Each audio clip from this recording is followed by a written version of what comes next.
আপনার নাম কি? ফিরোজ দা। আপনার এই প্রতিষ্ঠানের নাম কি, দোকানের নাম কি? মুন্নি টিটার্স। মালিকের নাম কি? আবুল হাসান। তো আপনি গ্যাস কত করে বিক্রি করছেন গ্যাস? আমি তো বলতে পারতেছি না, আমার তো নামাজ হয়ে গেছে।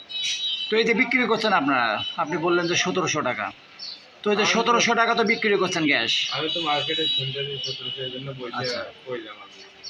তাহলে আপনি এই যে গ্যাসের দোকানে বসে আছেন, 1700 টাকা বিক্রি করছেন, আমার সাথে বললেন, এখন কি আপনি এটা অস্বীকার করছেন নাকি যে না আমি এখন কিছুই জানি না, কিছুই বুঝি না, এরকম কিছু অস্বীকার করছেন নাকি আপনি? না, তাহলে আপনি এখানে বসে আছেন, আপনি কি গ্যাস বিক্রি করার জন্য বসে আছেন নাকি এমনি এই দোকান পাহারা দেওয়ার জন্য? দোকান পাওয়া দেওয়ার জন্য মামাই গেছে নামাজে, আমার একটু পয়সা দিবে। আপনার মামা নামাজে গেছে সেজন্য আপনি বসে রাখছেন, কিন্তু আমরা তো জানি যে আপনি এখানে বসে গ্যাস বিক্রি করেন, তাহলে এটাকে আপনি অস্বীকার করতে চাচ্ছেন যে আপনি এখানে বসে গ্যাস বিক্রি করেন না, এটাকে আপনি অস্বীকার করতে চাচ্ছেন? অস্বীকার করতে চাচ্ছেন?